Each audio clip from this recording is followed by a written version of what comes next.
I will record it. I will share it with you later.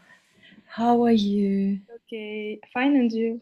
Yes, fine too. I'm sorry I didn't check before because I'm used to the fact that people are not too serious at learning Of languages. course, because it's a different address mail. Yes, because I expected another one and I didn't see. Yeah, but we will analyze it next time.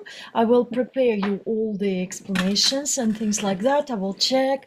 And how did you spend this week of talking about, of thinking about the level of working with materials? Did you print them? Did you work with them? Yes, I bought the book on Vinted, Excellent, great. and I'm waiting to receive it. Okay, that's great. The exact this one, I mean, the The level B2, intermediate, this one, yes? yes, exactly Okay, this. okay, that's great because we will compare, of course, C1 we will Mhm. compare, but C1, of course, will be more difficult. We can Later, work, later. yeah, We'll but begin with this, and later. yes, but you can always double check. Of course, you can always go back to B2 and just to get all your gaps and to fulfill them if you are working hardly and seriously. There are no there is no chance just to fail the exam. I will show you for another student I booked now, Chloe.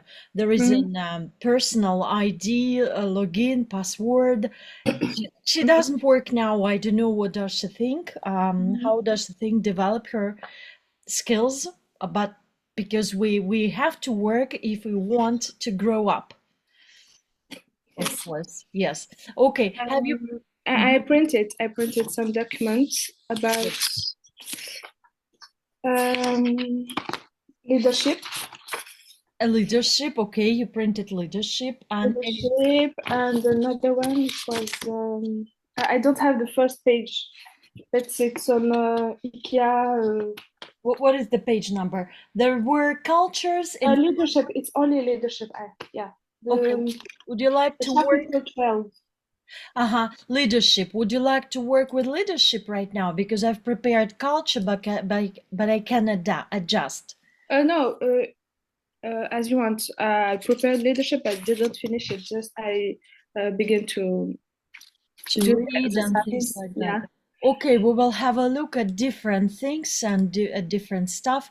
Let's probably have a look at culture. We will do it not all together, but probably at some aspects, listening, because you Mhm. told me that listening is the hardest, Yeah, probably. it's the hard. The hardest, yes. Yeah. But the good thing is that they do not ask you a lot about listening, as far as I understood. We will analyze. I will use those personal IDs of this student. I will show it to you. How does it work? How are they organized? And we will be waiting for you to sign. For 5 weeks, they will pay your dossier, and then we will pay. We will get enough time anyway. Okay. Uh, if we speak about cultures, different cultures, you see, well, how do you Like understand? this unit. Okay. You forget it, yes? No, I didn't check it. I didn't. But it's okay, it doesn't matter. We can just improvise, and if you wish, I will change to another one. Just No, no, no problem. I uh-huh. will correct myself. Okay. We will have a look now here, Yeah, yes? yeah, yeah, yeah. Okay, let's read the motto of American author and just speak a little bit because you need to work a little bit on fluency in speaking too. Yeah. Yes, there are too many pauses and just try to be more fluent, practice yourself. Yes. Let's read. What do you think about? Share our similarities. Celebrate our differences. Yes, well, Um, American author said that. And do you understand what is the expression about? Share and celebrate. about diversity, Diversity. diversity.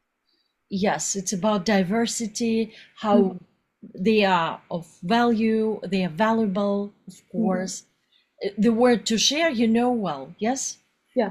Yes. What about similarities? Do you think all people, globally speaking, about the professional world, for example, all of them are similar, or there are some differences that exist? What do you think about that in general? In general, I think we are all different. We all have our similarities, our value, our culture, um, and we have to share our culture to others people uh, for growth, for To grow up. growth. Pour faire quelque chose, il y a une construction que les francophones et même les russophones essaient de le mélanger parce que en français, c'est organisé autrement.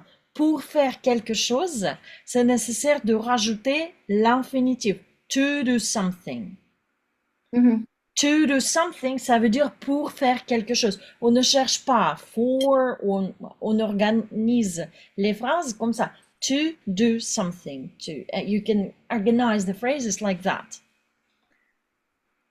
Um, to grow up, to um, and to know more about the other culture, and it. Yeah, I don't know what what I can say more, but Of course, if you've been preparing to work for yourself for the international global businesses, mm, it can be quite interesting to listen to their different points of view. How can we adjust it? By the way, if you wish, I can share with you one website where we can look for different. We can put our CV. I will do probably the same a bit later, and it's mostly in English. I think I haven't found remote work, jobs, companies, and virtual teams. If I will just share it with you just in mm, case, okay. because we never know what kind of website can help us. Well, you can double check later. I found just an English version, and probably they hire for international positions, companies, and you will practice your real English there. You can Mm, create your CV. Mhm. okay. And it'll be listening about cultural awareness also a little bit later here. Cultural, you see, cultural awareness. We will practice. But at first, probably have a look at some questions and practice your speaking equally. Well, the starting up section, exercise A, try to read it and let's speak a little bit about that. What do you miss? Let's let's read the question. What do you miss What do most? you miss most about your own country or culture when you go abroad? Mhm. Uh, Do you understand the meaning? yeah, I'm thinking about it. Because for your speaking session, Chloe, they organized their speaking second part of the exam for 20-25 minutes, and different questions like that may appear. And it's better to train beforehand, of course. Okay. When I go abroad, the most things I must the most Important. the things I miss a lot are my food. Uh-huh. Some some food I didn't found it in other country, but I'm used to eat it in France, for example. You may say, I didn't find, or I have never found. I didn't find, if it's past simple, or I've never found. I've never found. I've Mhm. never found it. For example, cheese or some cake, Okay. some fruits. Yeah, some. plates, les plats, plates. Yeah, well, some meals or dishes. Some meals, yeah, some meals. Dishes. Les plats, ça veut dire dishes. Dishes, yeah. Some dishes. The uh, the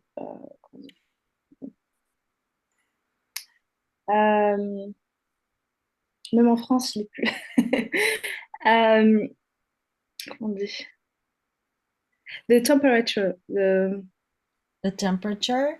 You mean the climate? the Yes. climate, yeah. It's You can have a look at those words. They might give you some ideas. okay. The climate, yeah, the climate. Mm-hmm.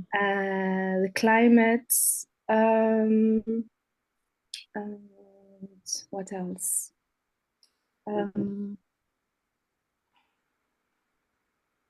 Yeah, I think it's the only things. Those Climate are and some meals, some food. okay. But And for other things, I can adapt myself. It's not a problem. or adjust. You may say the word Adjust. or Yeah, adjust. Adapt myself or adjust. I can adjust. Comment on peut dire je peux adapt m'habituer? myself. We can say it or no. Which one? Adapt myself. Adapt. Yes, I can adapt myself. Yes. Okay. Just to give you synonyms. I Yeah. try Okay. to give you synonyms. And what about the question B? Let's try to read question B. Do you understand it? Why is cultural awareness important for business people? Give example. Why is cultural important for business people? For business people, I think it's important uh, to succeed in one project when you have a different person with different culture. We have Culture. This is like culture. we have a different points, different views, and different intelligence. Different intelligence. Okay. Intelligence. And it's good for working each other in a team. And we can see in different way some points. And that's why it's important to have a diversity in one team. Diversity. A diversity in one team. Diversity. Okay, I see what you mean. I use another student's book. I will try to use the listening from there. I don't know why, but I've changed my computer, and listening I'm looking for, and I don't see that I've shared exactly this unit with you. I will try to give it from another computer now. Wow. Let's probably, by the moment I'm connecting, let's decide about the third question. What is culture? What is culture? And what are the factors that are making culture? Recording in progress.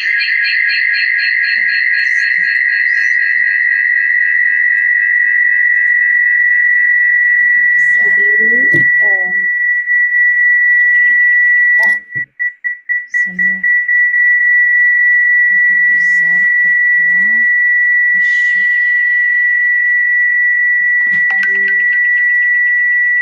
Je vais le faire, c'est moi. Tac, tac, tac. Pourquoi elle me fait... Je dois couper le micro.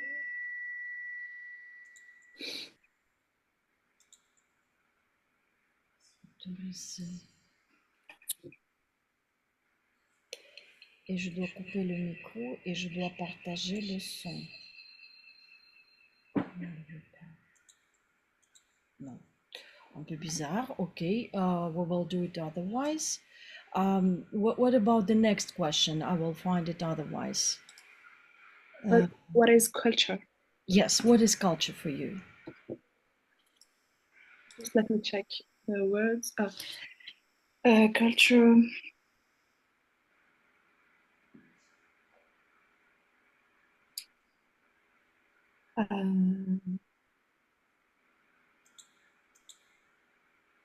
The 4 factors.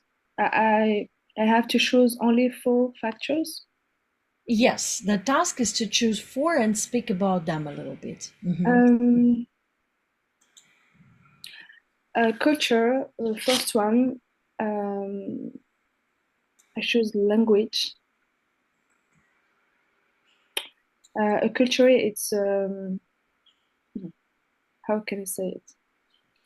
It's a complex of something, the set of something, complex of something, mixture of something. There are some synonyms.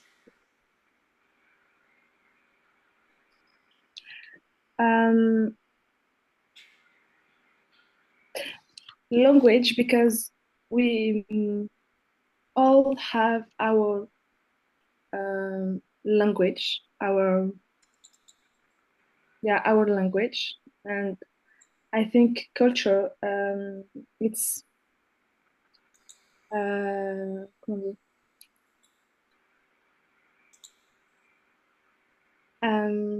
I'm trying to do a sentence in French and then translate it in English, but the sentence in French I couldn't find it. It's better to avoid working like that. Yes, it's better to avoid because it can be, ça peut être un piège au bout d'un moment. Ouais. Ouais.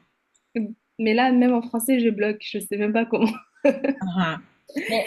En anglais, well, in English, we should always think about the subject, the verb, the object, the rest of the phrase, because it's more fixed. It's more fixed, the word order, and it's better to think in this way immediately in English.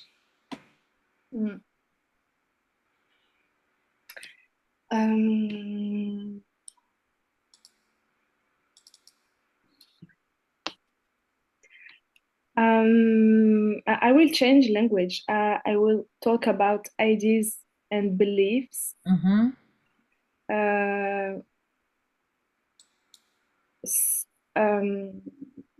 In one culture,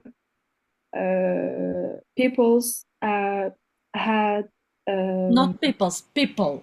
One people, person, many people. Mhm. people have their own ideas and beliefs, Mhm. and because it depends of the country. Depends on. It depends It on. depends on the country, on their beliefs, on their religion too. Mhm.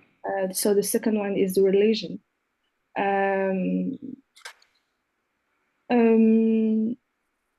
Some people had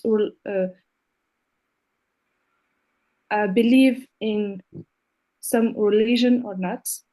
So I think for me, in culture, we have religion too. Mhm. And it depends on geography, on each country. So each country Each country has their own ideas, belief, religion, cuisine. Mhm. Cuisine, their dishes, their meal, their spices, their fruits, their okay. Oh, okay, I think I see what you mean. I see what you mean, yes. And if we are thinking about doing business in your country, well, let's rank the important, not important, or best avoided elements. Well, if we talk about business meetings, arrangements, things like that. Well, how important are the following things? Well, speaking precisely about your home country, you are born here. You were born here in France, right? Mm-hmm. Yes. Well, how important are things while doing business? Important, not important, best avoided.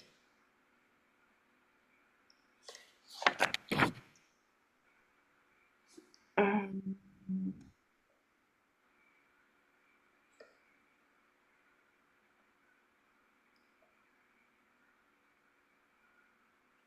difficult.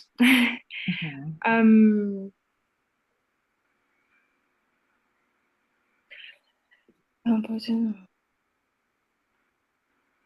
What is probably the most important while you are dealing with business people? I have to choose one word. Not necessarily. You can think about the most important, then the block of not important, and the best avoided elements.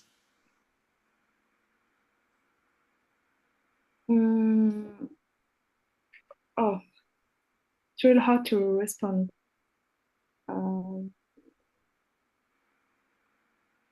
You can always generalize it first. You can always start speaking of different societies are differently organized, of course, but if we deal with business people, there are some customs and traditions to follow or to avoid. And for example, speaking about your home country, I would mention that here in France, do you see the logic?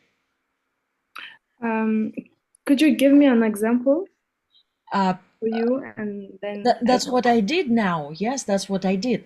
You can always start with a generalization. Vous pouvez toujours généraliser d'abord. I gave you an example. I can repeat it once again.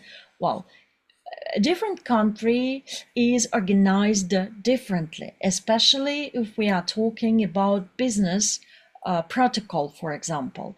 Here in France, in my home country, to deal with business people, if we are speaking about business meetings, conferences, and things like that, we are organized in our precise way. I mean that, do you see what I mean? Well, try to organize it like that, probably. Generalization or just posing questions at first, it's also the good tool to start your public speaking, because it's supposed to be a little bit public speaking, even in front of the examinator.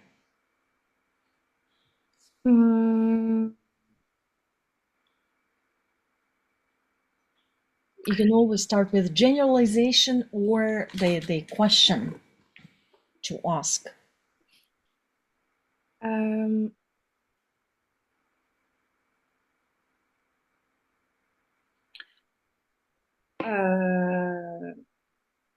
I really don't know how to begin the topic. No, yeah. Then personalize. If generalization it probably is not your best tool to choose, personalize. Well, me personally, I was born here in France, and I had worked for 7 years as an HR, and I know quite well that in business, just the purpose of the examinator is to see how fluent you are at speaking. You see? It doesn't matter what kind of question will be asked. They have to see that you are quite fluent to give you your B2 or C1. It's up to you to have a look. Okay.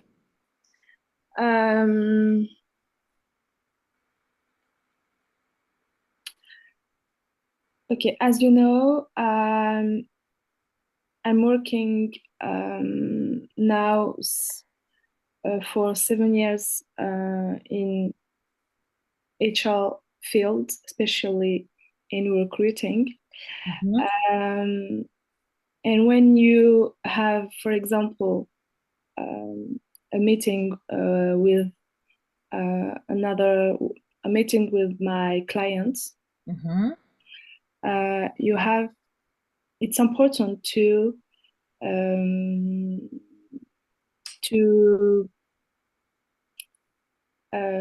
understand what they mean, what they're what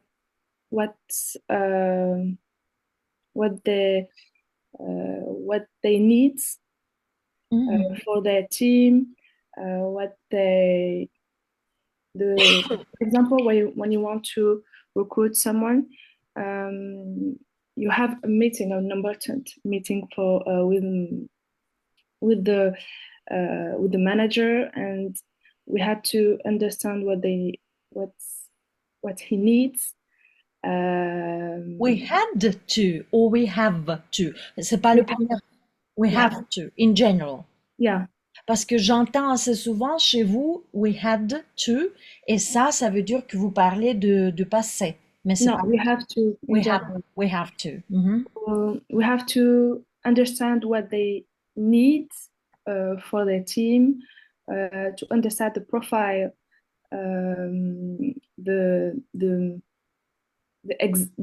Of profile the candidate. of the candidates.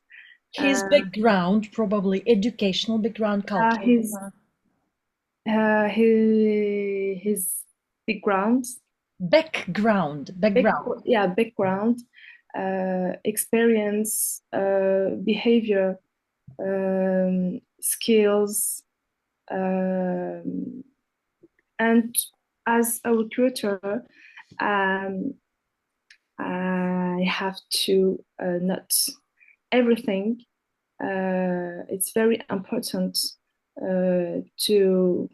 for my future search. Okay.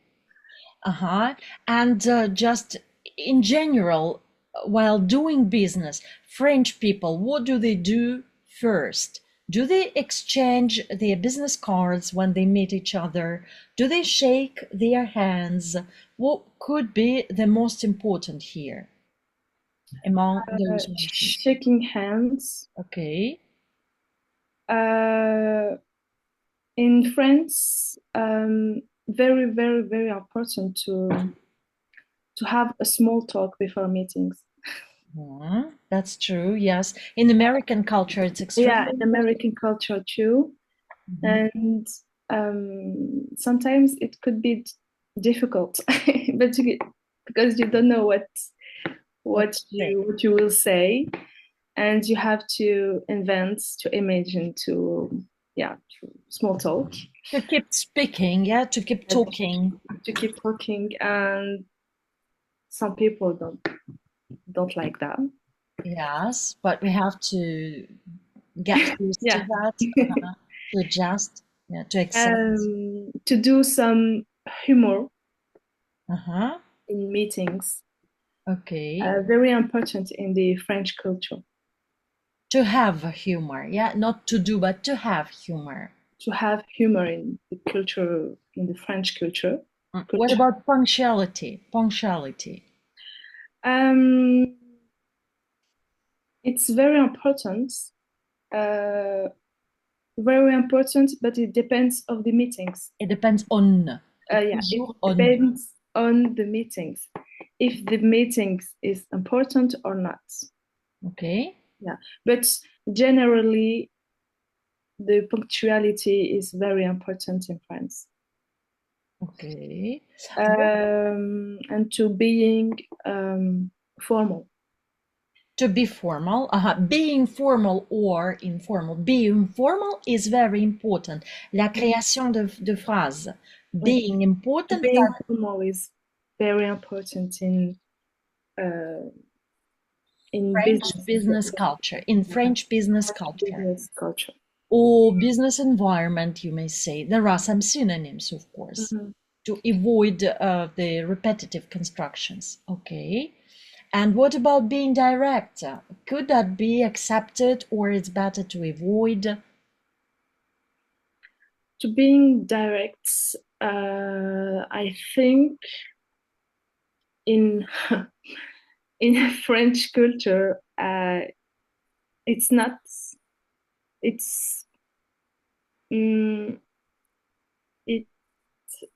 could be avoided.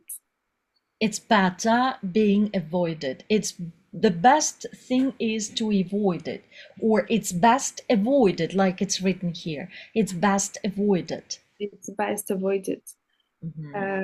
Why?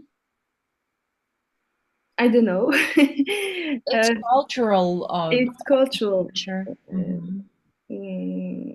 yeah, it's cultural because here in France, when someone have to say something, Someone has to say. someone Someone has to say. C'est toujours singulier, grammaticalement. Ouais, accordance. someone has to tell something about you or about your work or about your attitude, behaviors, he will not say it directly or directly to you, but to other person. And here in French, it's Here in France, here in France, it's normal. it's normal. Okay. And for example, what about giving presents? Is it best avoided? Is it acceptable? Is it not so important? Giving presents here in French culture is acceptable, I think. Mhm. It's a good thing. Okay. It can be accepted, but not so probably important, right? I don't think it's important, but if you do it, it could be bien vu. It could be accepted. Could be accepted. Yeah. Mhm. Okay. I And think. now, okay, thanks a lot. And now you see, it'll be the listening. And for the listening, we are supposed to make some notes. Have you got a piece of paper and a pencil or pen?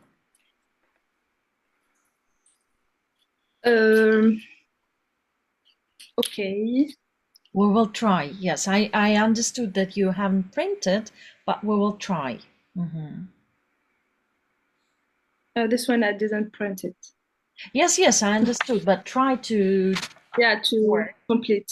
Yes. Let's listen to it. In general, you will think of the level. Is it really difficult or quite understandable because it's already closer to B2 plus, well, closer to another level, but idiomatic phrases, we will have a look at them. There are some options to brush them up at least. Let's listen to it the first time. You will see. Unit 7. Cultures. Recording 7.1. How do you prepare people to do business internationally? How we prepare people to do business internationally really depends on the task that they're undertaking on behalf of their company or organisation. For example, if you're being sent by your company to live and work overseas for a period, say, of 2 or 3 years as an assignee, then we would provide you either with a 1 or 2 day programme covering such issues as cultural awareness, practical issues of living in, working in, as well as how to deal with culture shock, which everybody goes through when they go on assignment. We'll also deal with particular issues such as schooling, healthcare, and in particular parts of the world, increasingly with security. However, if, as is the case now, many more people are not actually going to live overseas but have international responsibility, you need a different set of learning tools.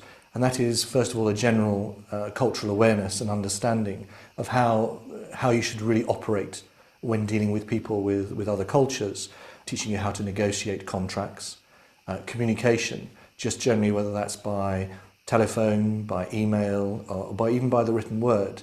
The words that you choose have a very different effect on the recipient depending on which culture you're conversing with. Another important area these days is presentation skills. In the past, it's been assumed that you use the same presentation from your home country when presenting to a multicultural audience. That's very much not the case. And we teach people even down to the kind of words you use on the slides, the colours you use, and indeed how to deal with questions and answers and manage your audience. Because, of course, in different cultures, there's a different response. Finally, it's very important, we believe here at Farnham Castle, to underpin all this with some ability to communicate in the host language. Whilst English is still very much regarded as the international language of business, it is increasingly expected that people will make at least some effort and attempt to learn the language of the people that they're dealing with. particularly in a social environment, it really demonstrates an interest and an affinity with the people that you're trying to build relationships with. And of course, business is all about building relationships. Well, I see the shock in your eyes a little bit, yes? Yeah. Yeah, it's just Trying need to find to. the words, but it's not in the dans l'ordre. C'est pas dans l'ordre. No, at this level, it will Right. never ever be in order. Yeah, it's done, it's over. A2, maximum B1, probably, but it's paraphrased. That's the level, yes. Okay, Level. so I was lost. Yes, and this type of exercises, it can be the core exercise for TOEIC type of exams, even Bright, even Cambridge examinations. Chloe, they do not propose lots of listening, except just listening to the examinator itself. But it's a good training anyway. If listening is the weakest probably part for you, we should probably train a little bit. Okay. Would you like to listen to it again? Yes, please. You see, it's the second half of this B2 course book, and that's why I would strongly recommend you not ne pas sauter à C1, parce que ça peut littéralement tuer. Ouais? Oui, ouais. S'il y a le choc déjà ici, c'est-à-dire que C1, c'est pas, au moins, c'est pas abordé tout de suite. Well, let's listen to it again. Recording 7.1. How do you prepare people to do business internationally? How we prepare people to do business internationally really depends on the task that they're undertaking on behalf of their company or organisation.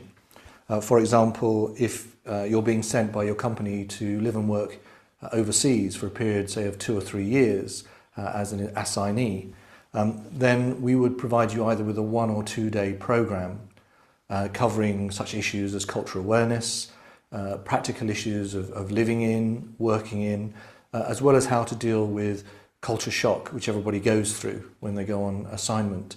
We'll also deal with particular issues such as schooling, healthcare, and in particular parts of the world, increasingly with security. However, if, as is the case now, many more people are not actually going to live overseas but have international responsibility, you need a different set of learning tools. And that is, first of all, a general cultural awareness and understanding of how you should really operate when dealing with people with other cultures, teaching you how to negotiate contracts, communication, just generally whether that's by telephone, by email, or even by the written word. The words that you choose have a very different effect on the recipient depending on which culture you're conversing with. Another important area these days is presentation skills. In the past, it's been assumed that you use the same presentation from your home country when presenting to a multicultural audience. That's very much not the case. And we teach people even down to the kind of words you use on the slides, the colours you use, and indeed how to deal with questions and answers and manage your audience. Because, of course, in different cultures, there's a different response. Finally, it's very important, we believe here at Farnham Castle, to underpin all this with some ability to communicate in the host language. Whilst English is still very much regarded as the international language of business, it is increasingly expected that people will make at least some effort and attempt to learn the language of the people that they're dealing with. Particularly in a social environment, it really demonstrates an interest and an affinity with the people that you're trying to build relationships with. And of course, business is all about building relationships. Are there any phrases which you found? Have you found any of them? Yes. Okay, what are they? Let's check what you have found first. First is easy. Culture awareness. Say it again. The culture awareness. You see, it's an adjective here. Cultural. Cultural. Cultural. Au niveau de création des phrases, des mots, on doit être un peu plus précise, parce que le niveau C1, c'est déjà toutes les trucs très précise qu'on doit savoir et maîtriser. Cultural awareness. Awareness, it's the noun. Cultural, it's an adjective. Awareness, you know what does it mean? No? Awareness, it's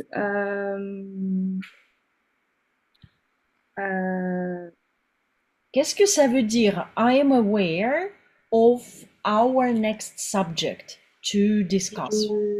je suis au courant. Conscience. Oui, conscience. Cultural awareness. Conscience, oui.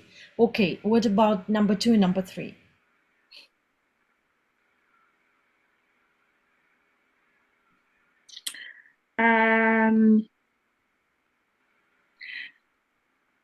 I think I have just one. Practical issues of Practical issues. What's the number? For which number? I'm not sure, but I wrote living. Yes, practical issues of living in, living. There are two verbs in English: to live and to leave. Which one have you chosen? Living, it's the second one. The second one, you think? I think, yeah. Practical issues of living in, that's the first one. In living in, they mean living together with different varieties. And living, and I wrote working.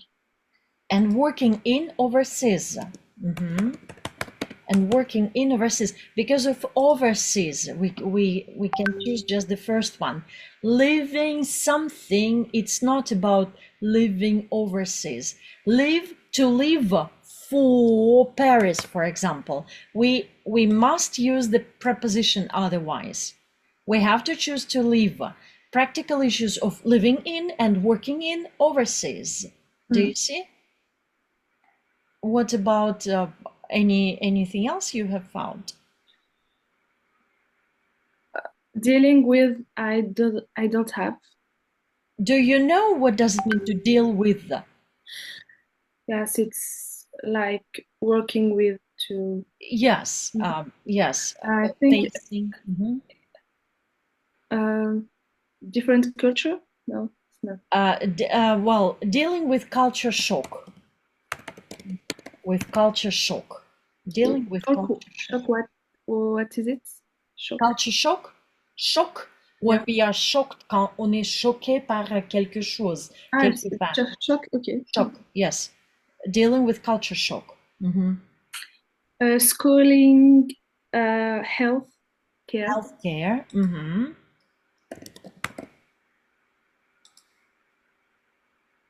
How to negotiate. I don't have. How to negotiate. Well, they precisely lately, not here. How to negotiate contacts. How to negotiate contacts. Okay. Sorry, contracts, not contacts, contracts, because agreements, contracts.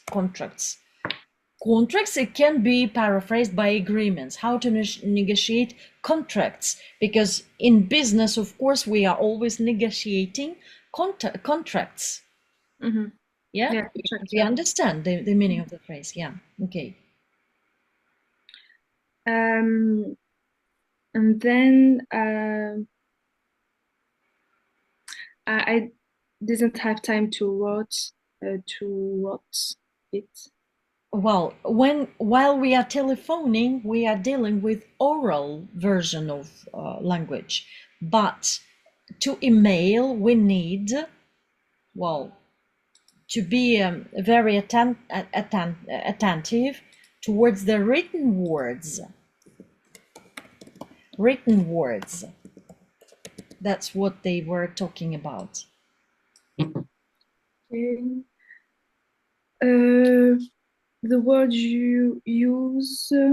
Now they are speaking about presentation skills. Yeah. Presentation skills. The words you use. The next one. I wrote with affect. They were speaking about colors, the colors you use. The presentation I wrote. What do you mean? The presentation I wrote. The presentation. It's not that. Ah, you didn't understand what are they talking about in terms of presentation? No, I think he says presentation you use, but he says the colors you use. The colors you use, yes, the colors you use. How to deal with other culture. And answers. You see, the phrase is like fixed. How to deal with what? I wrote other culture, but How to deal with questions no, question and answers. How to deal with questions and answers in other cultures. And the last one I don't have. Managing your audience. You know this word, audience. Mm-hmm. Yes. Managing your audience. I will take just the print screen of the screen. I will capture. I will send it to you after the class. What I would strongly recommend you to do, well, look at the end of each unit. I'm preparing them always in the same way. You've got the audio scripts. You will get your students' book. You will give them. I don't know, will your students' book come with CD or without? I'm sharing always these CDs of these MP3s. Well, 7.1 was given here. After the lesson, during all the week time in between two classes, try to listen to them very, very often and analyze the audio scripts, because obviously not all of the constructions are very clear. Sometimes there are just R, they type it, but R means nothing, just the pause between some phrases, words. If you would like, we can analyze it right now. If there are some words quite unclear to you, or you can do it later and we can be back next time. It's up to you. Just tell me, how would you prefer? I think you can do it next time. I would strongly recommend you would do that. What I will do now, I'm back to your channel. I'm arranging for every student this space. Well, you see, I've seen that I didn't put this culture MP3. What am I doing now? I'm just copying, just to let you know where are they, because I didn't do it immediately. Well, this is your channel. Do you see it? And when I was talking about these things, yes, I put it here. You see, I put it here. Just I forgot to do it immediately. This is the MP3. This is the PDF. If you click on comment, you will find the link to download all MP3. Ah, okay. Yes, because normally I put them on below employment, PDF of the workbook, and then, where did I put it? Employment, I put it also here. No, I don't see. Probably I was doing it very quickly and not all of them. Yes, it's below. You see all MP3 for Unit 8. They are here. For Culture Unit, I've forgotten and I put it into the comments. But for other units, I put them. Oui, vous pouvez les enregistrer et écouter plusieurs fois. Je suis en train de chercher. English with Catherine, C1, Amrani, Zoulikha. Well, this channel. Okay. Vous le voyez? Mais je... attendez. C'est dans les commentaires, c'est ça? Pour Unit 7, j'ai mis dans les commentaires. Pour les autres, j'ai mis directement ici. Telegram, il est organisé un peu autrement si on compare avec WhatsApp. Et pour avoir les options de communication, je dois organiser le deuxième canal. Il est attaché. Et si vous voulez écrire quelque chose, ici, ce ne sera pas précisé. Ici, j'ai mis notre photo, vous voyez. Mais sur l'autre, quand je clique sur les commentaires, bref, pour vous, c'est pas si important, c'est pour moi. C'est l'autre chaîne et ici, il n'y a pas de photo. Vous pouvez pas vous inscrire. Vous allez trouver toujours les commentaires ici et techniquement, vous pouvez m'écrire les commentaires. Vous pouvez me faire, par exemple, les vidéos ici. Ou audio, je peux les écouter entre mes classes. Mais j'essaie de les faire partout en dessus. C'est juste pour le numéro 7, j'ai oublié de le mettre et j'ai donné dans les commentaires. Mais pour le 8e, PDF is here, workbook is here, the dictionary is here, et all MP3 for Unit 8 is also here. J'ai téléchargé l'application Yandex Disque. Vous pouvez le faire comme l'application où vous pouvez juste cliquer. C'est pour MacBook, j'ai pas téléchargé Yandex Disc, mais pour Windows, j'utilise Yandex Disc, c'est plus facile pour moi. C'est à vous de voir. Il est russe, mais c'est plus vite parce que Google. Ouais, c'est vrai, j'ai vu que c'était russe, mais en fait, vu que là, j'ai déjà les documents, alors que sur Telegram, je dois à chaque fois monter. Ah oui, oui, oui, oui, oui. Ah, Oui, c'est vous déjà. pouvez le faire comme ça. C'est un peu mieux organisé, je le trouve. Parce que pour Google, quelques étudiants, on n'est pas Google Compte. Si on n'a pas Google Compte, il ne nous donne rien faire. Et pour Yandex, il autorise pour tout le monde. Et c'est pour ça, c'est plus vite pour tout le monde. Voilà. Maintenant, vous comprenez bien que je l'ai. Et si quelque chose vous manque, vous me le dites, je vais les rajouter. Parce qu'en WhatsApp, on peut facilement perdre quelque chose, etc. Ici, c'est organisé et c'est pour toujours. Je ne vais pas le nettoyer. À la fin de formation, vous allez toujours réviser et regarder. Well, the grammar, they are here. We will discuss them, of course. And if we are back to some exercises, you can see that there are some more topics. For the second part of the interview, you see, it'll be, he will be talking about the personality traits. Do you understand what does it mean? Personality traits. That help in doing business internationally. It's always about business internationally. Your task will be, which 3 personality traits does he consider to be important? According to him, not according to you. Okay. Yes? We will try. We will listen to the second part and try just to make them. 3 the most important. Recording 7.2. And are there certain skills and techniques for doing business internationally which could be applied in any culture? I think rather than skills and techniques, there are some very strong personality traits that those people who tend to be more successful in an international business environment tend to demonstrate. For example, flexibility and adaptability would be a particularly strong requirement. The ability to observe, participate in something, and adapt your own set of skills and knowledge and your own way of doing things to actually listen more carefully would be another strong trait that you really ought to demonstrate. Adaptability, listening, and I think really to take a approach with a very positive attitude. I think anybody who approaches cultural issues with a very negative attitude will get a very negative response from the people they're trying to do business with.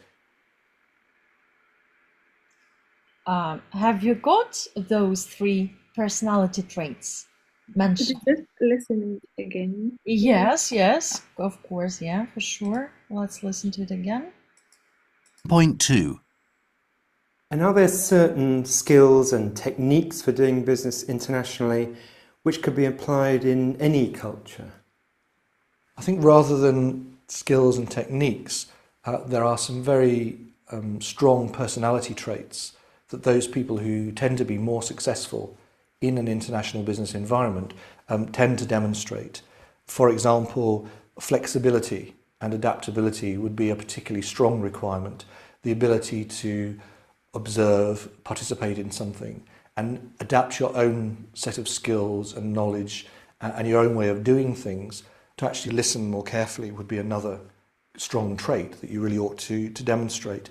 Adaptability, listening, and I think really to take a approach with a very positive attitude. I think anybody who approaches cultural issues with a very negative attitude will get a very negative response from the people they're trying to do business with. What are they? What are those three personality traits? Personality traits. I'm not sure, but the first one is I don't know if it's the first one. He talks about the adaptability, Flexibility and and adaptability. adaptability, right. Flexibility and adaptability. Listening, Exactly.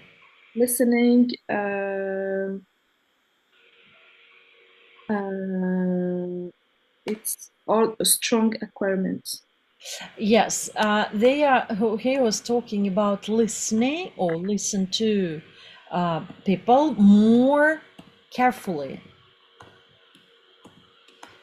Shit. More carefully. Yes, listen more carefully. And number three, the third one.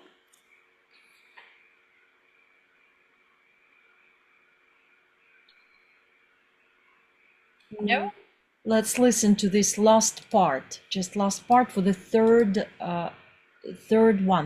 trait. Your own way of doing things, to actually listen more carefully would be another strong trait that you really ought to demonstrate. Adaptability, listening, and I think really to take a approach with a very positive attitude. I think anybody who approaches cultural issues with a very negative attitude will get a very negative response from the people they're trying to do business with. Positive attitude. Exactly. Yes, approach with a positive attitude. Yes. I already wrote it, but I didn't thought it was personality trait. Well, they say, yes, it's a personality trait, approach with a positive attitude. Mm-hmm. Positive attitude. Now it'll be the third part, you see? Well, because for listening exercises, listening parts of different tests, it might be that the examinations like that, exercises like that. That's why it's better to train. For example, have you ever had a chance to pass TOEIC, for example? TOEIC? Never ever. No, because here in France, the TOEIC, French version of TOEIC, it's reading and listening, but very, very, c'est très poussé. Well, at universities, they ask to present TOEIC. Sometimes it blocks the students' level of education. Or for example, I've got some students, they'd like to be a pilot for Air France, for example, or for Lufthansa. They must bring TOEIC. The maximum is 990 points, and they must bring 850. That's quite highly demanded level. And we are training based on market leader C1 level higher, and listening is a very, very important part. Now you see it'll be the third part of the interview. Let's read what is the task about. Let's read. Just read over. The 7.3. 7.3, yes. Point, yeah. Listen to the third part of the interview. Which two cultural aspects does Jeff mention, and what does he say about them? And what are the aspects? Let's read them. Let's pronounce them. Entertaining.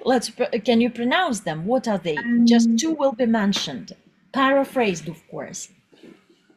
Entertaining. Entertaining. Gifts giving. Gift giving, just singular form. Gift giving. Yoshi. Hierarchy. C'est pour ça que j'ai voulu vous faire prononcer, oui? Hierarchy. Time. Greetings. Dress. Okay, let's listen to them and you will decide what are the two only mentioned. Recording 7.3. And can you give us examples of typical cultural mistakes made by people doing business internationally? There are lots of quoted examples, and I think they're really to do with attitudes, particular facets of cultures. For example, time would be a very important cultural aspect that you really do have to learn. If you're from a Western culture, then how you do approach time and how you do business, for example, in a country like Saudi Arabia, would be very important. Other examples are really attitudes to hierarchy. For example, there are many US corporations who have very young, high-flying business, very successful business executives.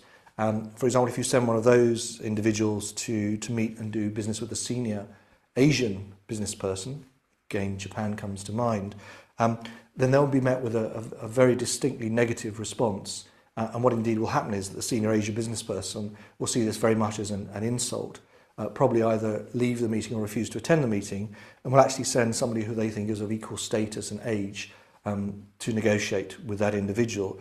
And because that lower individual, more junior individual, doesn't have the authority, then you're very unlikely to achieve anything out of that meeting.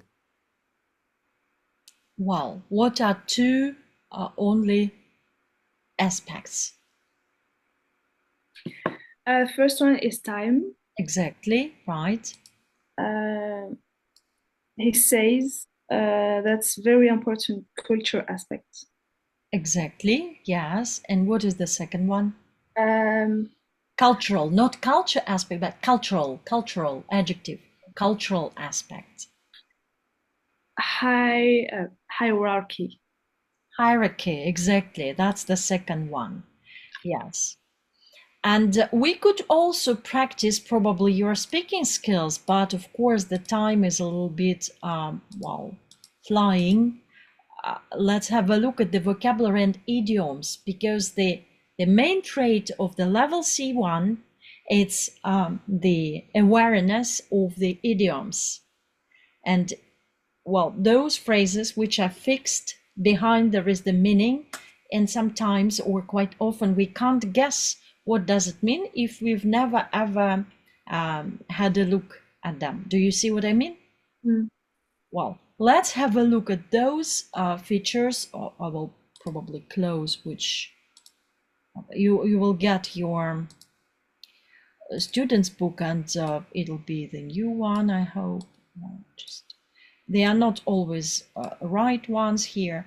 Let's guess. Well, the first one, they already help us. Let's read them below. I will show it to you later. I was thrown in at the deep end when my company sent me to run Germany office. I was only given 2 days notice to prepare. Okay. We don't see eye to about relocating our factory. What do you think will be the word to put here? We don't see eye to.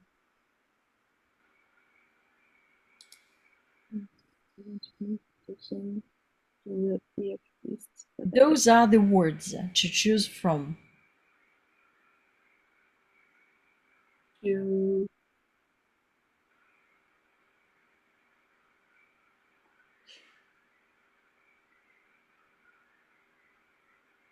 eye to eye. Exactly. We don't see eye to eye. Mm-hmm. I got into hot fire. No, no. Hot water. Exactly. Hot I water. don't. Yeah, I got into Fire is already hot. Yes. Small talk is one way to break the ice. To break the ice. Yes. Do you know this expression? Oui. Yes. Mm-hmm. I really put my in it when I met our Japanese partner. I really put my foot. Mm-hmm. I get on like a house on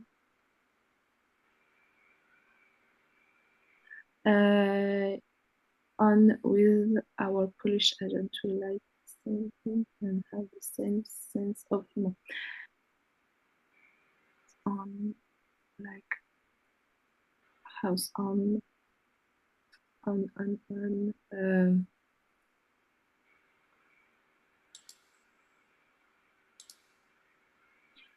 will help you. Sorry, not like that. On I. We have already used, but the second one, no, it's not here. I will help you. What we have already chosen.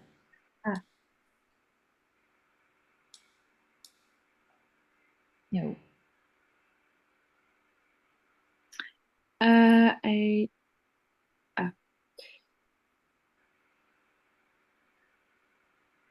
On water.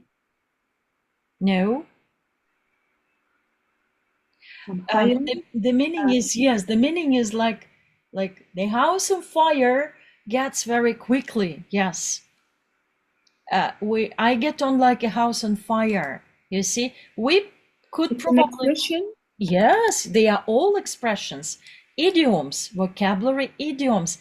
And les phrases idiomatiques, ce sont les points, ça nous rajoute vraiment les points pour nous donner le niveau poussé, bien développé. C1, it's the advanced level. Pour le démontrer, on est obligé de les démontrer, qu'on les possède, qu'on les maîtrise, qu'on sait les comprendre et qu'on les utilise également. Et ça, il faut vraiment mémoriser. Je vais les rajouter si j'ai pas encore fait dans le Quizlet. Vous avez compris comment Quizlet nous aide. Ma fille, par exemple, elle est dans le classe bilingue. Elle parle russe absolument comme elle parle français. Classe allemand-français. Et plus, elle fait mes classes d'anglais en ligne. Et on utilise toujours Quizlet. Elle me dit, elle est habituée déjà. C'est l'application qui est très, très... c'est numérique, mais ça nous aide. Essayez de les mémoriser parce que au niveau de C1, on doit les démontrer qu'on les possède. Like a house on fire, it's very quickly, that's the meaning. It's like house on fire. What does it mean? What does it mean? What does it mean? C'est la question. Qu'est-ce qu'on va faire maintenant? Je vais faire le photo de tout ça. L'exercice en bas, c'est pour nous montrer les définitions. On va les regarder, on va les trouver. Qu'est-ce que ça veut dire this one and that one? Okay. Just let's finish, because si je fais toute la page, ce sera pas trop bien pour vous faire lire. Wow. When I visited China for the first time, I was like a fish out of water. Of course. My first meetings with our overseas clients was a real eye. Eye opener. Eye opener. Yes. And now they propose to check our answers. Let's do that. We will listen to the topic. Just you will hear how do they pronounce. It's always extremely important to listen to the native speakers, and then we will guess the meanings. Recording 7.4. 1. I was thrown in at the deep end when my company sent me to run the German office. I was only given 2 days' notice to prepare. 2. We don't see eye to eye about relocating the factory. The finance director wants to move production to the Far East, but I want it to remain in Spain. 3. I got into hot water with my boss for wearing casual clothes to the meeting with our Milanese customers. 4. Small talk is one way to break the ice when meeting someone for the first time. 5. I really put my foot in it when I met our Japanese partner. Because I was nervous, I said, "Who are you?" rather than "How are you?" 6. I get on like a house on fire with our Polish agent. We like the same things and have the same sense of humour. 7. When I visited China for the first time, I was like a fish out of water. Everything was so different, and I couldn't read any of the signs. 8. My first meeting with our overseas clients was a real eye-opener. I had not seen that style of negotiation before. Well, were you surprised about some of them? We will have a look, of course, now. Well, did you guess the meaning of all of them or not? Yes, I guess the meaning, but just house fire. House on fire. Okay, we will try to find the meaning of all of them anyway. Just let me open them because sometimes I need to open it like that. And those are the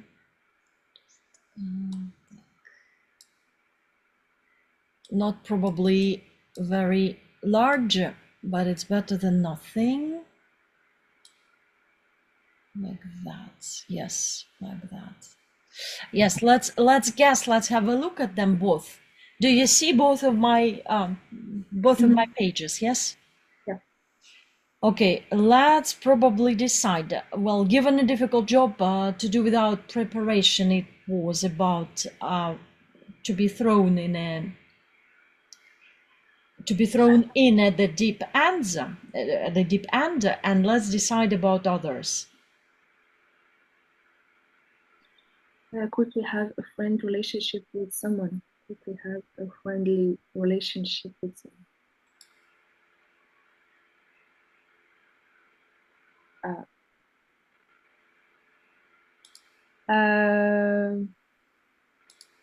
What is the number? I think number 6. Exactly. Feel uncomfortable in an unfamiliar situation.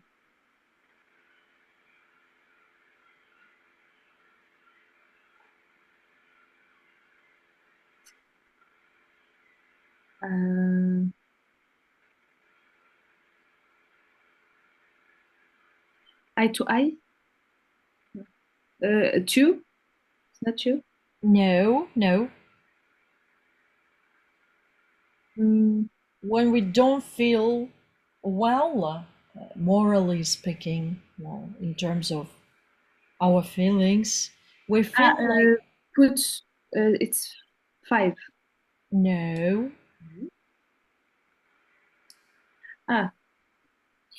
Yeah.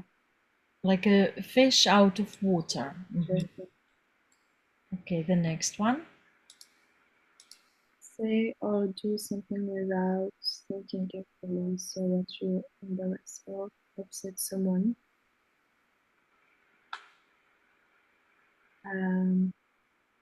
To break a 4? No.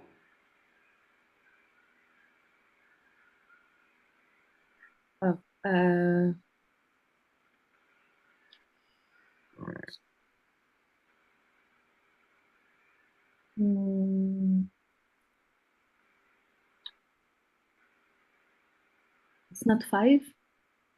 Exactly. I really put my foot in it. Yes.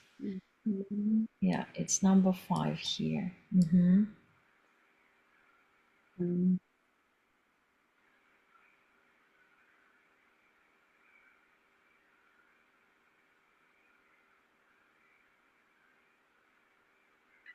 Hot water. 3. No. To disagree with someone, no, it's not about number 3, no.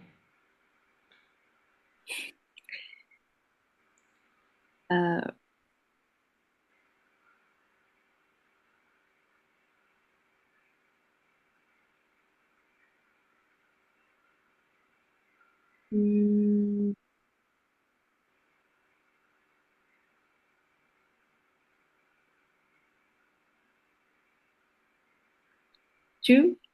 Yes, it's about number 2.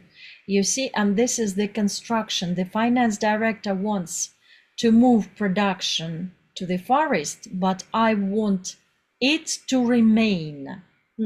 Oui, c'est aussi la construction. It, le sujet, to remain, c'est le verbe, mais dans la forme d'infinitive. Okay, and F? An experience, something surprising or something you did before. 8. It's about 8, right? Real eye opener. Someone who had just necklace and no.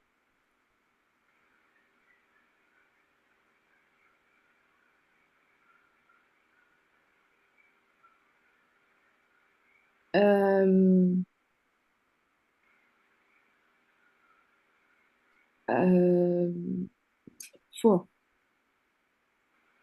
It's not about 4, no. We are talking about G.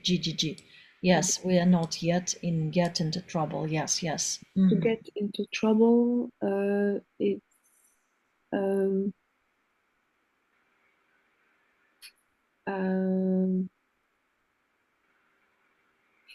hot water. It's Yes. 3. Yes, to get into hot water. Yes.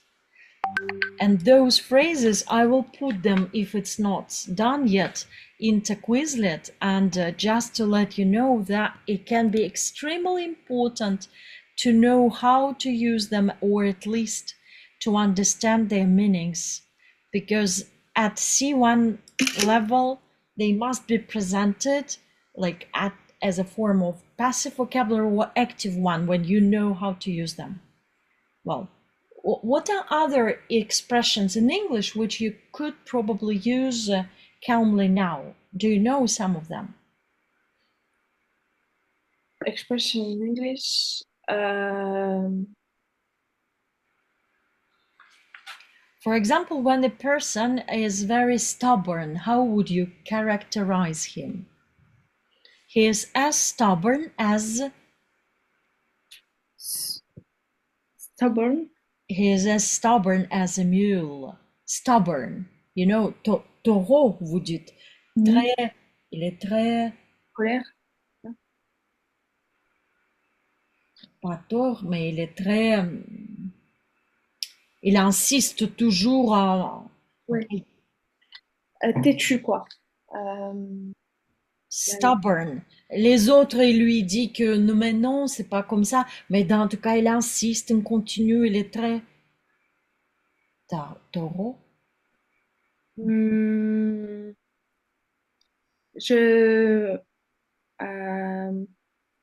understand what do you mean. Yes. But the expression... He is as stubborn as a mule, for example. If you say, oh, I'm sorry, but it's not my cup of tea. Do you understand the expression? Because you've got the same in French. Yeah. Some of the expressions are, of course, the same, but not all of them. I've got the special course based on idiomatic expressions, based on the dictionaries, of course, but we can go deeper but probably not immediately. If you remind, I can be back to this stuff, to this thing, and we can have a look, of course, if you need. Now let's probably have a look. Écran. Where's book? This one is. Do you see reading cultural advice? Do you see the screen? Yes, parce qu'elle me montre pas des fois et c'est un peu bizarre. Alors, celui-là, je peux fermer. Well, we can always practice, of course, those things, but it's up to you to brush it up at home, of course. There is a reading section here, cultural advice. You see, there are some different cultures. We can read a little bit and have a look at the constructions. Maybe there are some constructions which are not very easy to use or understand. And at home, you could work a little bit probably on the exercise. Well, would you like to read them, or would you like to change the type of activity? As you want. Let's start reading. We will see how are this going on. Conversation. Lively conversation is common in Italy. Welcome topics of conversation include Italian architecture. Architecture, they pronounce it very precisely. Architecture. Architecture. Arts and films, sports, especially football, opera, and praising the hospitality of the country is the best to avoid criticizing Italian culture, even if you are Italian counterparts are doing so. Not culture, but culture. Culture, yes. If your Italian counterparts are doing so, they mean even if they are criticizing, it's not for us to do so. I'd say the same for Russians. It's very, very cultural. Well, we can do it, but when others are criticizing our reality, we are not happy. We will be never ever happy, especially during the negotiations, for example. Have you got any questions about the organization of the phrases or vocabulary here? Because if there are some questions, I will add them into the Quizlet, for example. No. No questions. You understand all the words? Okay, that was about conversation. Now let's read about gift giving. Gift giving. Don't give a business gift until you receive one. Your gift should be a well-known brand name. Gifts of alcohol or crafts from your own country are often good choices. Other possible gifts are fine pens, a frame, print or picture, silver key rings, or calculators.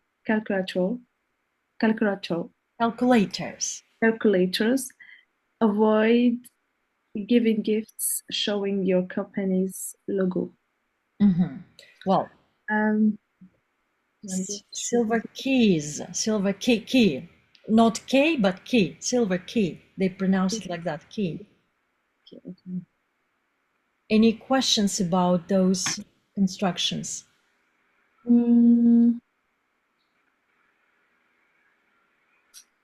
First sentence, I agree. Your gift should be a well-known brand name. Your gift should be known. Your gift should be a well-known brand name. Your question is about should or in general the construction? I'm trying to translate it in my head. Okay. En gros, ton cadeau devrait être Euh, un nom de marque bien connu, c'est ça? Enfin, Oui, c'est ça. Oui. Well-known brand name, yes. Of course, if we get used to, si on est habitué de traduire les phrases mot par mot, comme les Français dans leur système d'éducation, ils aiment le faire. Je répète toujours à ma fille, on va jamais y arriver, on va toujours arriver au mur au niveau C1. Il faut regarder la phrase complexe ou divisée, où il y a les virgules ou les groupes nominaux. Et juste comme ça, il faut voir le sens. mhm. Pour les traductions, c'est le principe principal. Sinon, si c'est mot par mot, on va jamais y arriver. Ouais, j'ai tendance à aussi traduire mot par mot des fois. Ah, je sais, c'est l'habitude de la système d'éducation ici, c'est très très fautif, mais l'éducation du ministère, bah, ils le savent mieux que nous, En fait, que c'est les difficile parce traducteurs. que même quand j'essaie de parler, bah, j'essaie de d'abord faire la phrase en anglais, ouais, en français et ensuite la traduire en anglais. Et parfois, ça ne marche pas. Ah oui, oui, oui, ça, ce sera jamais la meilleure façon. Ce Ouais. sera toujours le chemin direct pour se tromper. Et il faut vraiment changer les habitudes et créer les phrases tout de suite en langue demandée. Ouais. Mais Surtout, en vous fait, êtes... j'ai du mal en fait, juste à balancer la phrase. Parce que, enfin, vous avez remarqué, je balance directement la phrase. Mais après, bah, j'oublie de bien respecter la grammaire, la conjugaison. Enfin, je balance que des mots-clés. Et après, je me dis, mais non, en fait, c'est pas correct. Et en fait, du coup, je sais pas s'il faut être spontané ou faut d'abord que je réfléchisse. Mais après, voilà, j'ai tendance à balancer, mais je sais après que la phrase ne veut rien dire. le façon assez trompant pour les francophones, c'est vraiment de penser que la phrase en français elle est organisée dans la même manière qu'en anglais. En anglais, c'est mieux de travailler sur le réflexe que je commence presque toujours par le sujet. Bien sûr, au niveau C1, c'est pas toujours la réalité. Bien sûr, il y a les exceptions, il y a les phrases beaucoup plus complexes, mais pour changer ses habitudes, je veux dire. Dans ce cas, pour les interlocuteurs, c'est toujours clair qui fait quoi. Parce que la langue française, la langue allemande, la langue russe, ce sont les langues synthétiques. Il y a les autres moyens de grammaire qui nous créent l'essence. La langue anglaise, c'est la langue analytique, du point de vue linguistique, scientifique. Et les phrases sont construites d'après les autres règles. Et l'ordre des mots, il est beaucoup plus réglé, fixé en anglais que dans les autres langues indo-européennes. Vous voyez ce que je veux dire? Oui, je vois très bien. Et c'est pour ça, même au niveau B2, c'est mieux de travailler nos habitudes, on doit commencer des fois les phrases par les mots de liaison, c'est normal, c'est pas le sujet, mais ça reste le mot de liaison. Moreover, unfortunately, on fait la pause et après on cherche le sujet, le verbe, l'objet et le reste. Parce que quand les francophones, ils le font comme ils veulent, ils peuvent se permettre en français, ça va pas coller avec les règles en anglais. C'est ça qui casse. Voilà. Et c'est ça qui, ils vont jamais. Moi, j'ai fait 4 fois mes masters en linguistique, inclus les traductions et les principes, on les travaille mais comme les professionnels. Quand les gens viennent, oh, je veux pas travailler grammaire, je veux chanter, danser et vite parler comme les anglophones, ce sera jamais le cas. Il faut vraiment décortiquer et comprendre les principes. Mais ouais, c'est difficile parce qu'en fait, on entend souvent qu'en anglais, il faut juste se faire comprendre. Le principal, c'est de se faire comprendre. Et les Anglais, ils font pas trop attention à comment la phrase, elle est. Ça dépend qui on écoute. Ça dépend qui on écoute. Moi, j'écoute mes professeurs des universités. Bien sûr. Oui, mais On est après, là pour améliorer. Donc, on est obligé de bien tout structurer, mais dans la vie de tous les jours, ils disent que c'est pas grave si on construit pas une phrase. correct. Le Mais c'est principal, très dommage qu'il donne les conseils comme ça. C'est très dommage qu'il se permet de le dire parce que oui, je sais que la jeunesse, je vois la jeunesse entre 20 et 30 ans. Moi, je suis presque 2 fois plus âgée que vous, mais c'est tragique. Pour moi, c'est tragique. Oui, parce que les principes, ils nous donnent, ça nous limite beaucoup. Ça nous limite. Ça nous pousse pas au niveau bien poussé. d'accord. Entertaining. What can we read about entertaining? Entertaining, hospitality plays a key role in Italian business culture. Regardless of how you feel, refusing an invitation or of any kind may give offense. The business breakfast is almost unheard of. Rare exception. Rare exceptions. Rare, oui, rare exceptions. Rare exceptions may be found in the major cities. Business dinners involve only a small executive group. If you are the host, check with your Italian contacts before making any invitations. Lunch is still the main meal of the day in most areas of the of the country. It is usually served after En façon britannique. 12:30. Yes. Pour les Britanniques, oui, mais aux États-Unis, ça les fait.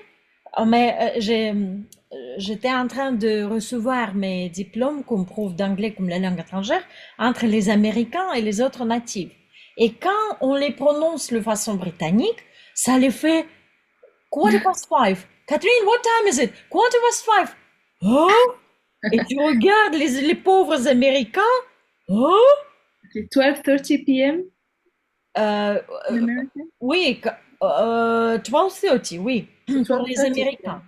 Mais vous avez bien fait prononcer en britannique. Chaque fois, je ne sais pas qui il engage comme les examinateurs pour le type test de Valtel. Mes étudiants m'ont dit que c'était vraiment l'accent de Nigérien. Et l'accent nigérien ou de l'Inde, ils sont trop forts, trop fortes. Et ça peut poser plus de problèmes que les accents habituels. And often has many courses. Est-ce qu'il y a déjà plus de questions ici?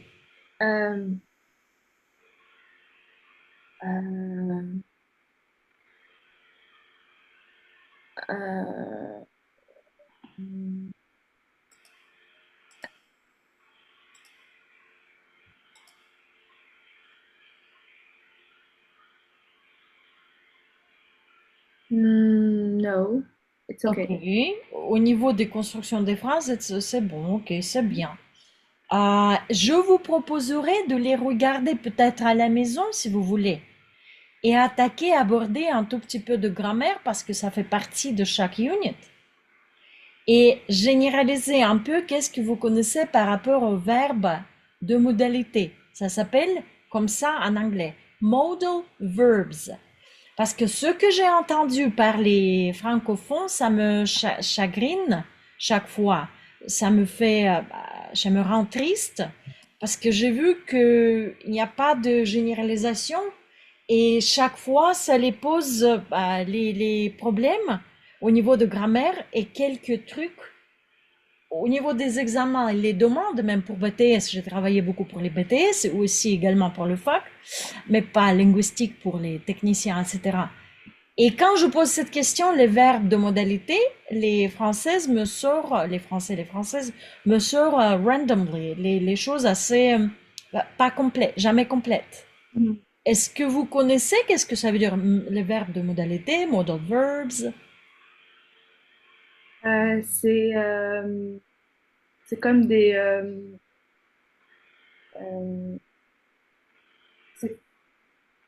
C'est comme des mots pour connecter, comme les connecteurs logiques. Non, connecteur logique, ça s'appelle linking words. Linking words. Je vais vous les photographier, je vais vous les envoyer aussi, linking words, mais c'est la chose différente. La chose différente. Parce qu'en français, ça n'existe pas, les verbes de modalité. En anglais, c'est le groupe à part. Il n'y a pas beaucoup des éléments dedans, mais il faut les structurer une seule fois et pour toute la vie, ça va aller, ça va marcher. Ok, bah non, je vois pas alors. Il nous les présente ici, hein, comme la deuxième partie. Ça, vous pouvez travailler à la maison, on peut revenir. Well, modal verbs in English, it's a group of verbs without meanings of movement, feelings, or whatever. They give us only the degree of obligation. Est-ce que c'est une façon de nous donner advice, conseil? Est-ce que c'est vraiment le niveau super strict? On est obligé, on obéit tout de suite. Est-ce que c'est le niveau populaire? On doit pas? C'est un peu ça. Ils sont pas nombreux et on les divise normalement dans les deux groupes au niveau de grammaire. Je vais vous présenter ici dans les deux groupes. Un groupe, quand on est obligé d'utiliser ensuite tu, et l'autre groupe, quand c'est interdit d'utiliser ensuite tu. C'est-à-dire without, with to ici, with to, on est obligé, without to. Et dans la plupart des cas, les verbes de modalité, ce qui est présenté ici, ils ne demandent pas l'utilisation d'un verbe auxiliaire pour les créations des négatives, des constructions créatives, négatives ou interrogatives. À part les petites exceptions. On va les aborder, on va les voir. C'est juste pour généraliser ce que vous avez déjà appris à gauche ou à droite pendant vos études. Lesquels vous pouvez mettre pour dire tu, c'est interdit, et lesquels on peut mettre pour dire tu, c'est obligatoire. On peut regarder ici et un peu généraliser pour le petit tableau là. Alors, si j'ai bien compris. Ça peut donner les idées ici. Alors, si j'ai bien compris. Oui. Le verbe de modalité, c'est should, must, have to. Exactly, right. Et without to, c'est ceux qui sont pas obligatoires, enfin ceux qui. Without to, c'est interdit d'utiliser to ensuite. Parce que les verbes de modalité, c'est toujours avec quelque chose ensuite, avec le verbe ensuite. On ne peut pas les utiliser sans le verbe ensuite, ça va rien dire. Sinon, on ne peut pas dire tu dois quoi? Tu dois quelque chose. Oui? You must what? You must quelque chose. Et entre les deux, le verbe de modalité et le verbe principal, dans le sens principal, soit c'est interdiction d'utilisation to, soit c'est la présence absolue. Should et must. Yes, without to, of course, never to, should, par exemple, je ne savais pas, pour moi, dans ma tête, je pouvais quand même rajouter tout, should, to. Jamais, c'est interdit. C'est tout de suite une erreur grammatique. Assez grave déjà pour B2. Ouais. Si je tombe dans le criticisme, dans la critique de tout ce que se passe dans l'éducation ici en France, quand les profs, la majorité, ils ont leur licence parce que pour le master linguistique, il faut bosser. Et bosser, on n'aime pas, hein. Tout de suite, on n'aime pas. C'est plus facile de raconter à l'école, vous vous débrouillez comme vous pouvez et c'est bon. Mais non, c'est pas bon. Pour le niveau B2, C1, ça ne marchera jamais. Mais les profs, ils sont organisés comme ça. Mais ça, je vais laisser dehors de sujet. C'est interdit. Should, jamais vous allez trouver en littérature, jamais. Si ce sont les speakers qui n'ont pas reçu leur éducation linguistique comme il faut, comme ça. Et dans la plupart des cas, ils ne sont pas natives. Ils ont appris parce que vous savez vous débrouiller. Oui, mais c'est pas la langue pure. Voilà. Je pense que j'avais plus tendance à l'utiliser après must. Must. Jamais, jamais, jamais. Oublier, retravailler. Jamais. Si c'est une erreur qui était apprise, il faut le retravailler. Jamais après must, jamais. C'est interdit. Ouais. Et du coup, with to, c'est have. Exactly, have to. Une fois c'est prononcé sans to, ça devient le verbe auxiliaire et on perd le sens. Oui, have to comme le verbe modal de modalité, c'est justement avec to. Mais il n'est pas le seul, ouais. Encore. Ah, encore. Oui, ils sont plus nombreux que présentés ici.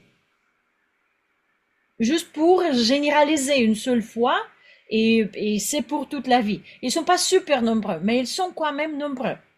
Plus nombreux que présentés ici.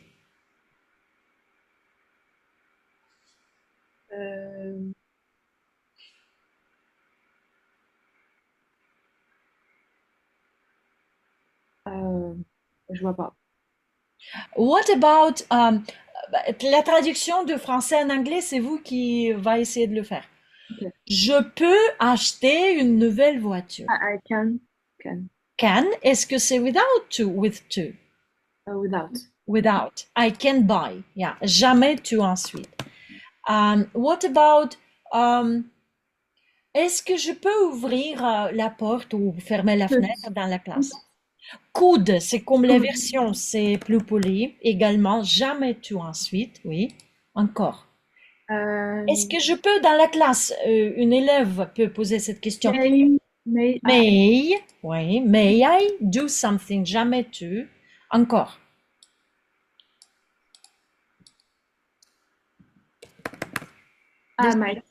Might.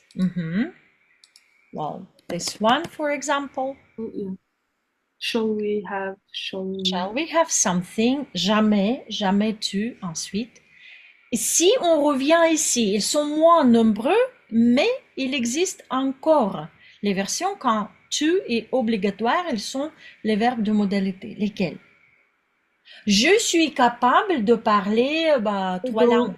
Able to. Exactly. Be able to. Jamais sans to. Ça n'existe pas. Encore. Je vais écrire quelque chose qui les Français me sortent toujours, on n'a presque jamais vu, tandis que l'éducation nationale, elle est présente dans les textes pour les examiner. C'est un peu bizarre aussi, je le trouve ici. Wow. Comment vous le prononcez et qu'est-ce que c'est? Ought to. Deux sons. Ought to. Je sais. Vous avez vu déjà ou jamais? Non, je connais pas. Parce que les Français, ils me sortent presque chaque fois. J'ai jamais vu. Mais dès que les examens sont proposés, il est toujours là. Il est bien présent. Wow. Ought to, c'est très très strict comme must. C'est plus souvent on peut le trouver à l'écrit, mais pas toujours qu'à l'écrit. C'est la même sens, très c'est un peu le synonyme de must? Oui. Okay. C'est strict aussi. Okay. Il y a encore une chose qui est entre les deux. Need, on peut dire des fois avec, des fois sans. Ça dépend, est-ce que need, c'est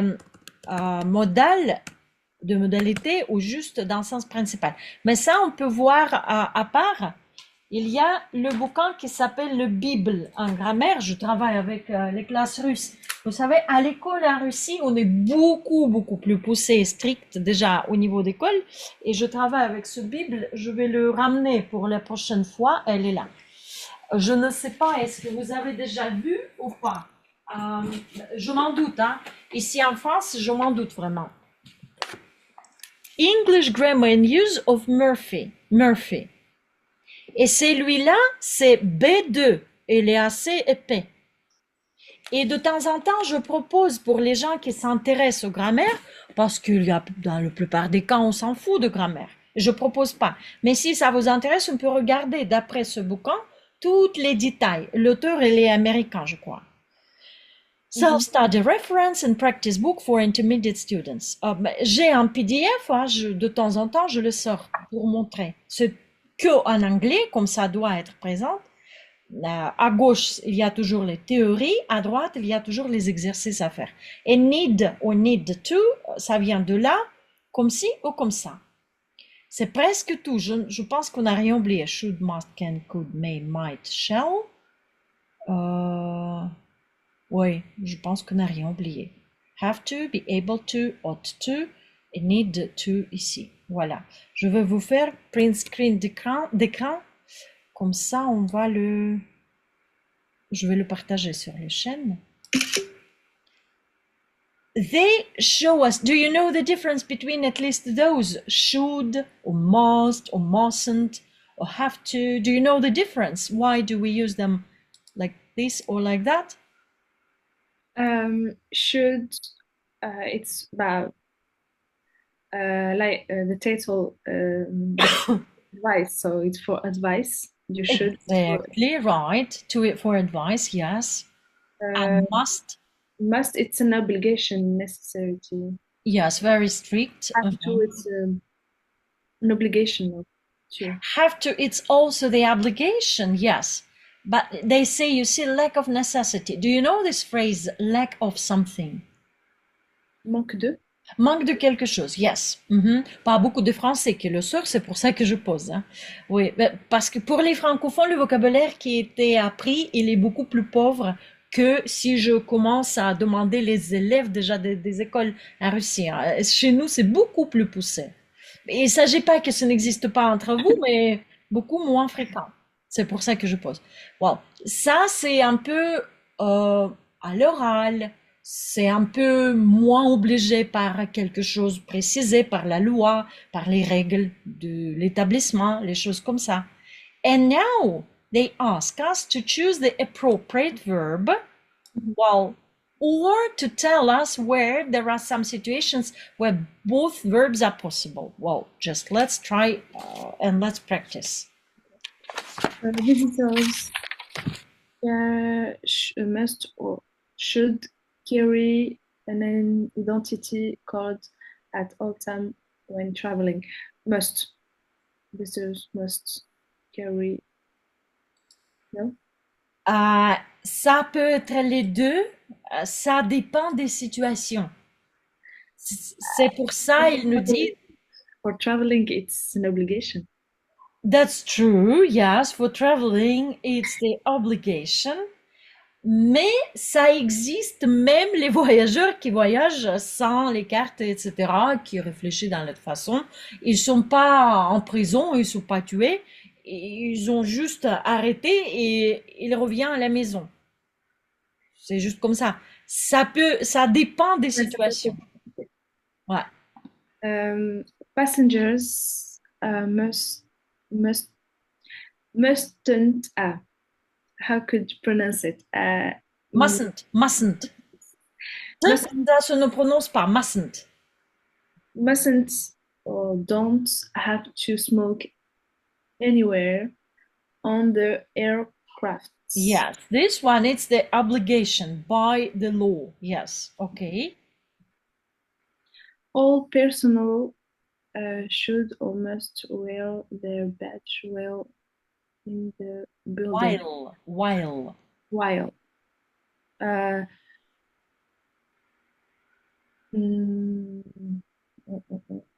It depends of the company. It depends on. It depends on. Should. Probablement comme les règles, d'après ce que eux présentent. Je ne travaille pas juste en étant donné que je ne suis pas né là-bas, j'ai appris. Je compare toujours leurs versions.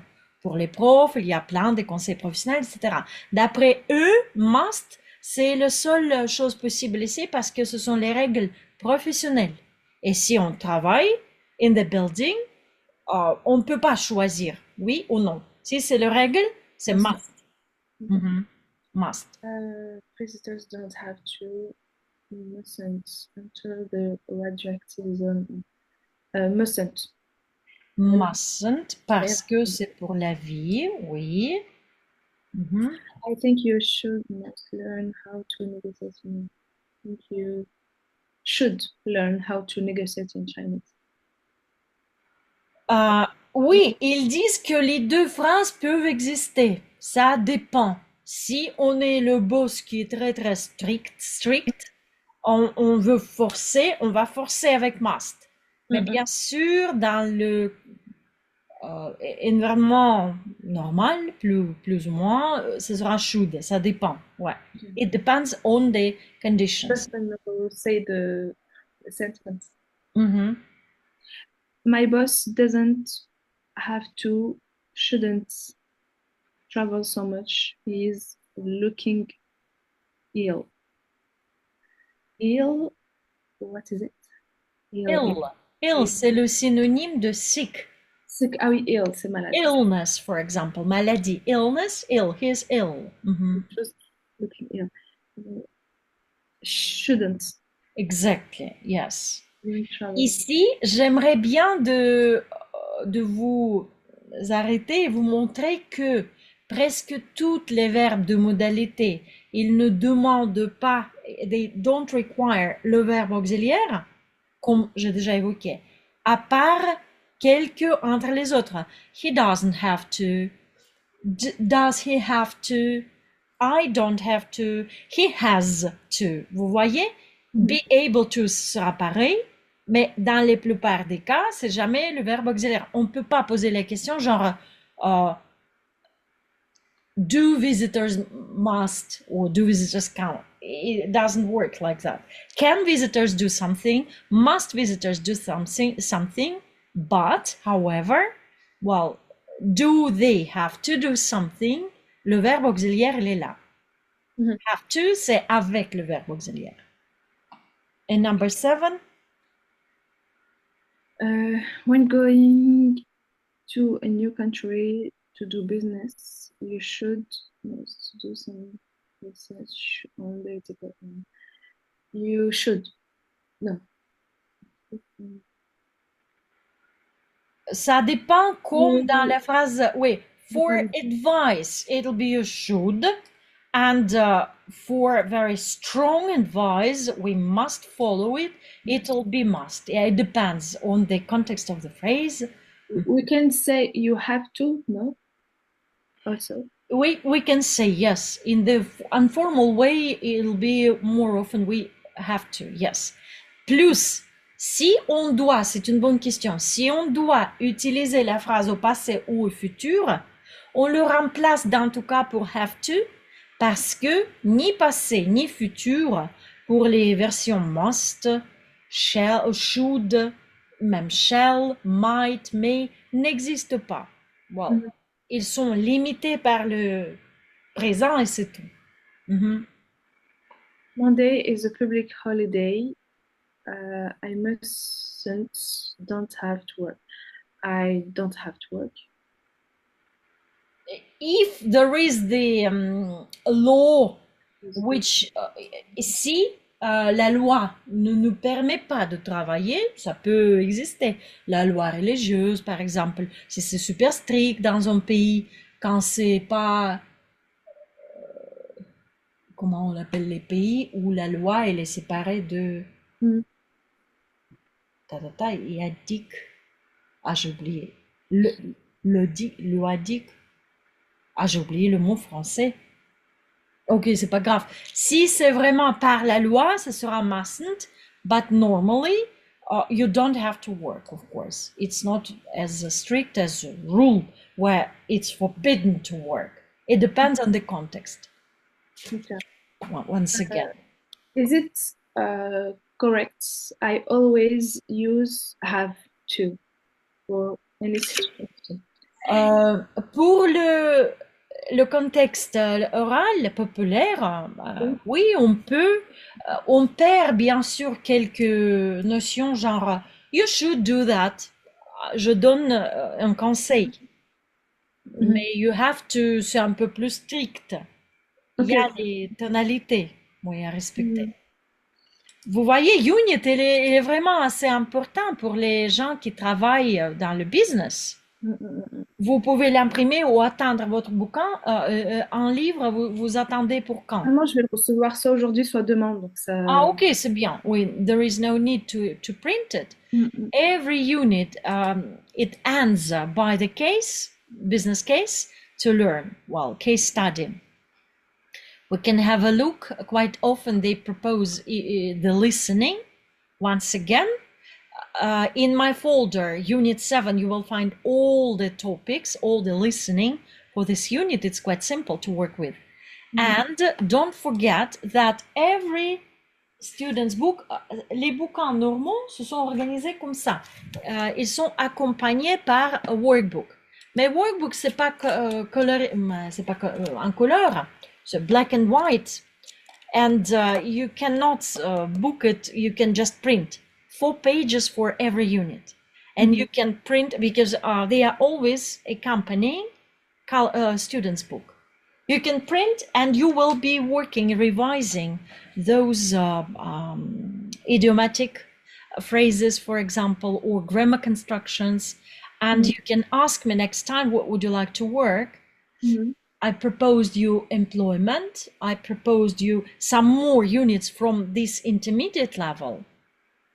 And probably next week, if you wish, I can propose you to compare with this advanced, because of course it'll be quite harsh. Vocabulary, grammar structures, the speed of topics and things like that. You advise me to study what topic for next week? Vous pouvez me dire, je peux juste, vous pouvez, pendant la semaine, vous pouvez m'écrire lequel vous voudrez aborder et c'est plus intéressant pour vous que l'autre, je vais les préparer. Comme ça. Comme vous voulez, comme vous voulez. Je note et comme ça, je prépare ça pour... Vous m'avez posé la question que quelque chose qui est plus connecté avec le monde du travail, je vous avais envoyé employment. Employment, ok.